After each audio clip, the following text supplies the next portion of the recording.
Now again concentrate on this mature Graafian follicle. Now you can see very well formed antral cavity filled with the Leica folliculi, which is rather a exudate of plasma consisting of glycosaminoglycan, proteoglycan, steroid binding proteins and hormones, which are progesterone, estrogen and androgens as well.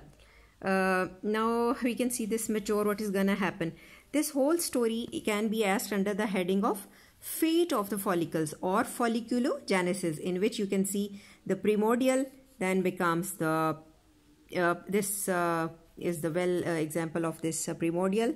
Primary follicle now comes into action, then unilamellar means single layer, then multilamellar, you can see them growing, and now secondary follicle after primary follicle having the antral cavities developing. Here fully attained antral cavity is there being pushed the oocyte on one side. You can see the granulosa cell, these are the granulosa cell and these are the theca cells as theca interna and externa.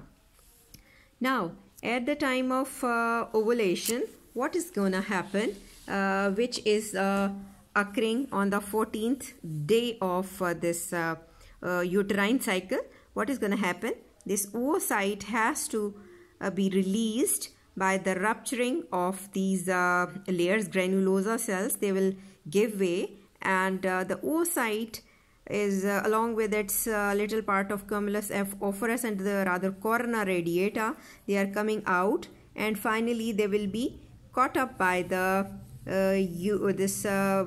fallopian tube.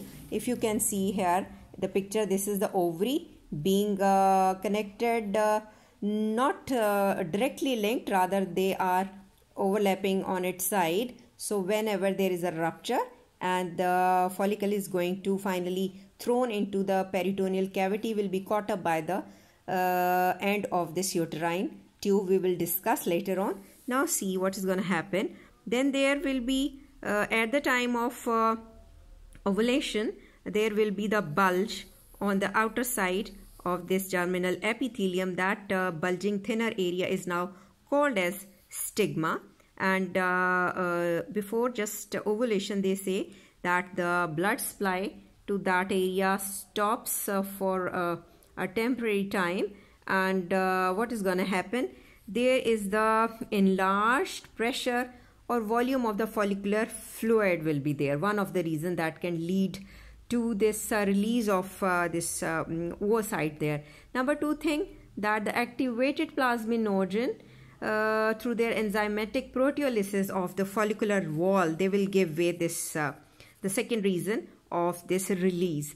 The third is the hormone dependent glycosaminoglycan that will come in the way in between this oocyte and the rest of the granulosa cell. You would say glycosaminoglycan deposition could be there. Then they say that there is the contraction of the smooth muscle cells in the theca externa that will be rather pushing it out. So these are few reasons that lead to its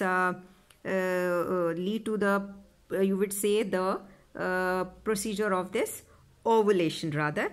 So after that, when you see the leftover remnant of this follicular wall consisting of the granulosa cells and the theca cell, they are going to form the temporary endocrine organ called as corpus luteum. That at once will not degenerate, rather will be thrown into deep folding because the pressure of the fluid is released. Now they show this crumpled collapsing appearance of the follicle, and now how they will be rather vanished. They could be taken over by the macrophages and the blood vessels from all around. They will invade it, the stromal connective tissue, rather blood capillaries, and they will phagocytose. Sometimes now this corpus luteum will attain a yellowish color before becoming a corpus albicans. What is going to happen, that this theca layer is going to produce the inner theca lutein cell and the outer this outer theca lutein cell and the inner granulosa lutein cell.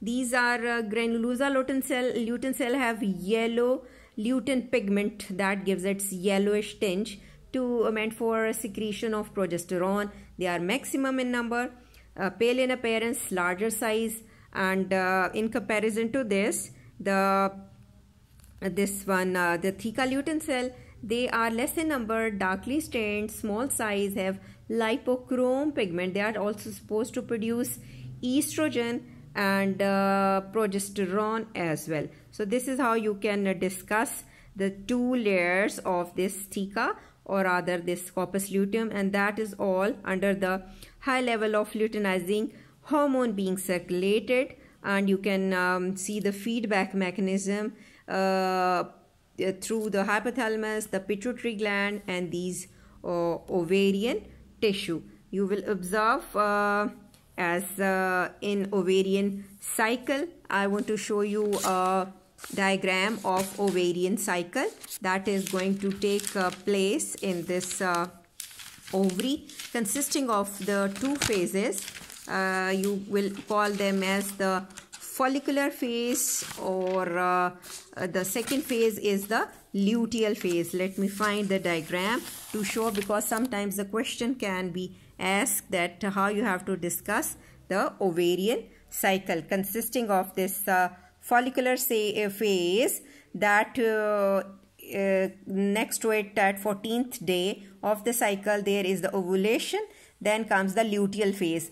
Below you can see I have written the proliferative phase, which is taking place in the uterus, and the luteal phase or the secretory phase taking place in the uterus. So ovarian cycle is different from the uterine cycle or the menstrual cycle. We will discuss as a part of this uterus. So keep in mind, these are the two different cycles. This is a uterine or menstrual, and above the cycle taking part in the ovary is the ovarian cycle, consisting of these phases: the follicular phase in between the ovulation, and then comes the luteal phase. You can see the changes: the primary follicle becoming the secondary, then the tertiary or vesicular, how the ovulation leading to throwing out of it, caught up by the fimbria. Later on it is becoming the yellowish corpus luteum, going to regress, and finally becomes as a remnant, as a whitish scarry tissue called as corpus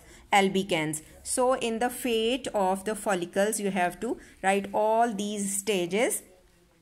Some of the follicles become atretic. Somebody can ask you that what is atretic follicle? Atretic follicle are those all rest of the follicles that do not rather reach to the stage of maturity, rather degenerate with the help of the rest of the invasion of the stromal cell, the macrophages, they phagocytose, the invasion of the blood capillaries, and they finally through the process of apoptosis are eaten up and are called as atretic follicle. Thank you very much.